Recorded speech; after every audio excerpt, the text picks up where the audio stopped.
এই যে major general আকবর, একটা দেশের গোয়েন্দা বাহিনীর প্রধান শত্রু দেশের প্রধানমন্ত্রীর কাছে থেকে খায় ঘুমায়, তারা ওখানে কি প্রেম করে? দুই পুরুষ যদি প্রেমও করা যায় না, ওরা সমকামী কিনা আমরা জানি না, তাহলে করে কি?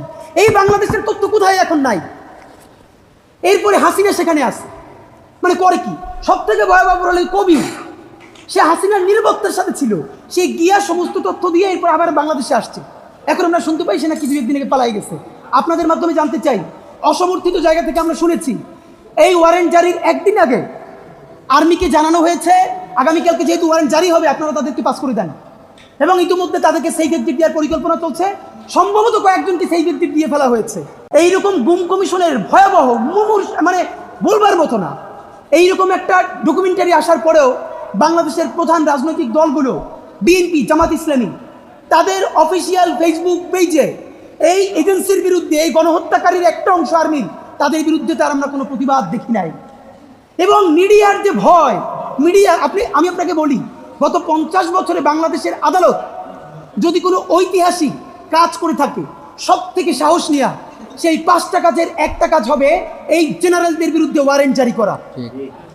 আদালতে হাসিনার আমলে আমরা দেখেছি বেগম জিয়ার নামে মিথ্যা মামলা, তিনি 1 টাকা 1 কোটি টাকা নিজে খান নাই, শুধু একটা ফান্ড থেকে আরেকটা ফান্ডে ট্রান্সফার করেছেন, সেইটা নিয়ে মিডিয়া দিনের পরে দিন আদালতে এবং সব জায়গায় লাইভ করেছে। অথচ যেই জেনারেলরা শুধু হত্যা ঘটায় নাই, বাংলাদেশকে দিল্লির চিরতরে দাস করে দিয়েছে, তাদের বিরুদ্ধে আদালত যখন ওয়ারেন্ট জারি করে সেটার উপরে কোনো ফলো আপ রিপোর্ট নাই, কোনো লাইভ নাই, কোনো টকশো নাই। এবং সব থেকে ভয়াবহ ব্যাপার হলো, আমি আজ পর্যন্ত বাংলাদেশের কোনো মূলধারা মিডিয়ার ভাইরা যারা আছেন, আমি কোনো মূলধারা মিডিয়াকে দেখি নাই এই যে গুমের ভিকটিম এদের 5জন 7জনকে নিয়ে একটা সিরিজ প্রোগ্রাম তো দূরের কথা, 3টা 4টা টকশো পর্যন্ত আপনারা করেন নাই। আপনারা কি টকশো করতেছেন?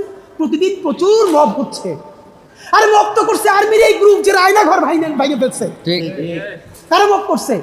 এই মব উস্কাইয়া দিয়া মিডিয়াকে ডিজিএফআই বলে দিয়েছে সারাদিন মব দেখাও। এই ফাঁকে ফাঁকে আমরা কি করব? আমরা প্রত্যেকটা আয়নাঘর ভাঙে ফেলবো। এই ফাঁকে আমরা কি করব? ক্যান্টনমেন্ট থেকে 626 জন যে গণহত্যাকারী তাদেরকে আমরা পাচার করে দিব। এই ফাঁকে আমরা কি করব?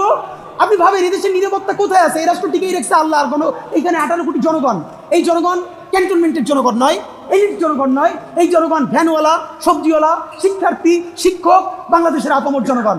নইলে এই দেশ থাকে? ভাবেন, ডিজিএফআই হলো বাংলাদেশের তথ্যের এবং গোয়েন্দার প্রাণকেন্দ্র, নিরাপত্তার প্রাণকেন্দ্র। সেই ডিজিএফআই এর সাবেক প্রধান এখন মোদির আশ্রয়ে আছে, মোদির আশ্রয়ে দিল্লিতে ফ্ল্যাটে আছে। এই যে মেজর জেনারেল আকবর, একটা দেশের গোয়েন্দা বাহিনীর প্রধান শত্রু দেশের প্রধানমন্ত্রীর কাছে থেকে খায় ঘুমায়, তারা ওখানে কি প্রেম করে? দুই পুরুষ যদি প্রেমও করা যায় না, ওরা সমকামী কিনা আমরা জানি না, তাহলে করে কি? এই বাংলাদেশের তথ্য কোথায় এখন নাই? এরপরে হাসিনা সেখানে আসে, মানে করে কি? সব থেকে ভয়াবহ হলো কবি, সে হাসিনার নিরাপত্তার সাথে ছিল, সে গিয়া সমস্ত তথ্য দিয়ে এরপর আবার বাংলাদেশে আসছে। এখন আমরা শুনতে পাই সে নাকি 2 দিন আগে পালাই গেছে। আপনাদের মাধ্যমে জানতে চাই, অসমর্থিত জায়গা থেকে আমরা শুনেছি এই ওয়ারেন্ট জারির একদিন আগে আর্মিকে জানানো হয়েছে আগামীকালকে যেহেতু ওয়ারেন্ট জারি হবে আপনারা তাদেরকে পাস করে দেন, এবং ইতিমধ্যে তাদেরকে সেই ব্যক্তি দেওয়ার পরিকল্পনা চলছে, সম্ভবত কয়েকজনকে সেই ব্যক্তি দিয়ে ফেলা হয়েছে। আপনাদেরকে স্পষ্ট জানাতে চাই, এই রাষ্ট্রটা কি ভবিষ্যতে একটা পাকিস্তান রাষ্ট্র হবে নাকি স্বাধীন সার্বভৌম বাংলাদেশ রাষ্ট্র হবে? এইবার এইটাই চূড়ান্ত সিদ্ধান্ত গ্রহণ করতে হবে। পাকিস্তান আর্মি জনগণকে গ্রো করতে দেয় নাই, পাকিস্তান আর্মি জনগণের উপরে আধিপত্যবাদ কায়েম করবার কারণে রাষ্ট্রটা ফাংশন করতে পারে নাই। আমরা এখানে আর্মিকে আমাদের দেশপ্রেমিক এবং স্বাধীনতা সার্বভৌমত্বের সব থেকে বড় ভ্যানগার্ড মনে করি, কিন্তু যেটা হয়েছে দেখেন, এই আর্মির সকল জুনিয়র অফিসার জুলাই গণ অভ্যুত্থানের পক্ষে দাঁড়ালো। যখন আর্মির এই সিনিয়র গণহত্যাকারীগুলো তারা সবাই বসে দেখলো যে জুনিয়র অফিসারদেরকে কথা বলে মানানো যাচ্ছে না, সুতরাং এখন আমরা তাদের পক্ষে গিয়ে তাদেরকে নিরস্ত্র করি। কারণ আমরা জেনেছি অনেকে ঘোষণা দিয়েছিলেন তারা সিনিয়রদের আদেশ অমান্য করে যদি জনগণকে কেউ গুলি করে তারা তাদের বিরুদ্ধে গুলি করবে। যখন দেখলো তখন আর্মির চেইন অফ কমান্ড ভেঙে পড়বে, জুনিয়র অফিসাররা যেহেতু সিনিয়রদেরকে নিরাপত্তা দেয় তখন জুনিয়র অফিসারের গুলিটা সেই গণহত্যাকারী মেজর জেনারেলের বুকেও চলে যেতে পারে। সুতরাং তারা দ্রুত অবস্থান পরিবর্তন করে তাদের পক্ষে চলে গেছে। এরপর তাদেরকে নিরস্ত্র করে শান্ত করে 626 জন গণহত্যাকারীকে পালাইতে সুযোগ করে দিচ্ছে। এরপর বাকি বাংলাদেশ কিভাবে করতেছে? বাংলাদেশের সেনাবাহিনী সকল সিপাহী এবং দেশপ্রেমিক সিনিয়র এবং জুনিয়র অফিসারদেরকে বলতে চাই, আপনারা যতক্ষণ বাংলাদেশের স্বাধীনতা সার্বভৌমত্বের পক্ষে ছিলেন, হাসিনার অন্যায়ের বিপক্ষে ছিলেন, ততক্ষণ পর্যন্ত আপনাদেরকে জাতিগতভাবে সম্মান জানানো, আপনাদেরকে সেলিব্রেট করা এবং আপনাদেরকে নিরাপদ করা 18 কোটি বাংলাদেশের নাগরিকের দায়িত্ব ইনশাআল্লাহ। আপনাদেরকে কোনো সিনিয়র বদমাইশ, কোনো সেবাদাস আপনাদের কিচ্ছু করতে পারবে না। আপনার স্বাধীনতার উপরে থাকেন, সার্বভৌমত্বের উপরে থাকেন। এবং যেই 28 জনের নাম এসেছে, দেখেন এখানে আরেকটা ন্যারেটিভ আপনাদেরকে একটু আমি 2 মিনিটের সামারিটা পড়ে শোনাই। অভিযুক্ত বাহিনী, গুম কমিশন যেই বাহিনীগুলোর নাম বলেছে, খেয়াল করে দেখবেন ডিজিএফআই এবং জিআইসি মানে টিএফআই যেটা র্যাবের, এই দুটো ছাড়া র্যাবেরই নাম আছে। যেমন দেখবেন যে র্যাব 1, 2, 3, 4 থেকে শুরু করে একদম র্যাব 11 পর্যন্ত, হাতে কোনো 2-1টা বাদ আছে। এখন এখানে একটা ব্যাপার মনে হচ্ছে কি, যেখানে তো সবাই র্যাবের, আপনারা নিশ্চয়ই জানেন পলিটিক্সটা হলো র্যাবের গুম সংক্রান্ত যে অপারেশন, যাদের হাত ধরে এরা সবাই আর্মি থেকে প্রদায়িত ছিল। এই জন্য এখানে আর্মি লেখার দরকার নাই।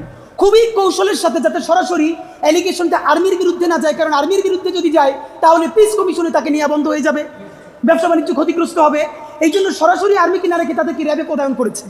র্যাবে প্রদায়ন করে তারপরে প্রত্যেকটা গণহত্যা এবং গুম তাদেরকে দিয়ে করেছে। আপনাদেরকে দেখাই, এই যে ডিজিএফআই যে জয়েন্ট ইন্টারোগেশন সেল যেটা করেছে, যেটাকে আমরা বাংলায় আয়নাঘর বলি, আপনাদের মিডিয়ার বন্ধুদেরকেও দাওয়াত দিয়ে রাখি। এই যে গণভবনে যেই জুলাই জাদুঘর হচ্ছে, এইখানে আয়নাঘরের কিছু রেপ্লিকা বানানো হয়েছে, কিছুদিন পর হয়তো উন্মুক্ত করা হবে। যেই আয়নাঘরগুলো পাওয়া গেছে মোটামুটি ঠিক ওইভাবে কপি করে বানানো হয়েছে। ভাইরা, আপনার সামনে শত শত লোক দাঁড়াই থাকবে, এরপরে দরজা বন্ধ করে 5টা মিনিট ওখানে থাকতে পারবে না, জাহান্নাম মনে হবে। আমরা ঢুকছিলাম ভিতরে। আপনি জাস্ট ভাবেন, এখন পর্যন্ত যে জিনিসটাকে গুম কমিশন রিপোর্টে বলেছে ভারতের সাথে সম্পৃক্ততা কি। 1 নম্বর, বর্ডার পার করে ভারতীয় বাহিনীর কাছে হস্তান্তর। যেমন বিএনপির যে সালাউদ্দিন সাহেব, সাইদি সাহেবের মামলার সাক্ষী সুখরঞ্জন বালি, তাদেরকে তো ভারতের কোর্টে পাওয়া গেল। আজ পর্যন্ত আন্তর্জাতিক অপরাধ আদালতে মামলা করে নেয় বাংলাদেশ সরকার যে বাংলাদেশের একজন ভিকটিম, একজন জনগণ কিভাবে ইন্ডিয়ার কারাগারের মধ্যে থাকতে পারে। নাম্বার 3, 3 জনকে যে ভারত থেকে উদ্ধার করা হয়েছে, দেখেন প্রক্রিয়াটা কিভাবে হয়েছে। বাংলাদেশের বাহিনী, আইন শৃঙ্খলা বাহিনী তাদেরকে ধরে নিয়ে সীমান্ত পর্যন্ত গেছে, আর সীমান্ত থেকে ভারতের বাহিনী তাদেরকে আবার পিক করে নিয়েছে। ভয়াবহ অভিযোগ হলো, সালাউদ্দিন কাদের চৌধুরীর ছেলে হুম্মাম কাদের চৌধুরী বলছেন তাকে যখন গুম করা হয়েছে তখন হিন্দিভাষী অফিসাররা কথা বলেছেন। আরও অনেক গুমের অভিযুক্ত মানে গুমের যারা ভিকটিম তারা বলেছেন যে আমরা তখন বিদেশি ভাষায় কথা শুনতে পেয়েছি। একটা দেশের স্বাধীনতার সার্বভৌমত্ব বেঁচে আছে, এইটা আপনি কীভাবে বিশ্বাস করবেন যে প্রতিবেশী দেশ থেকে হিন্দিভাষী অফিসার এসে পিলখানায় হত্যা করে, এইখানে গুম করে? এমনও ঘটনা ঘটেছে, আপনাদেরকে বলি, তথ্য বলতে পারবো না, এটা ভবিষ্যতের বাংলাদেশ বলবে। ইন্ডিয়ান এজেন্সি একজনকে গুম করবে, বাংলাদেশ সেনাবাহিনীর একটা অংশ তাকে গুম করতে দিবে না, রাস্তায় মুখোমুখি হয়ে গেছে তারা। ইন্ডিয়ান এজেন্সি এক পাশে এবং তাদের পাশে সেবাদাস যে গ্রুপ বাংলাদেশের, আর একটা হলো দেশপ্রেমিক ফোর্স, তারা প্রতিবাদ করছে না আমরা গুম করতে দিব না। রাস্তার উপরে প্রায় 1 ঘন্টা এরকম স্টাক হয়ে আছে, কিন্তু দেশপ্রেমিক ফোর্স পারে নাই। মাঝে মধ্যে তারা পেরেছে তাদেরকে উদ্ধার করতে।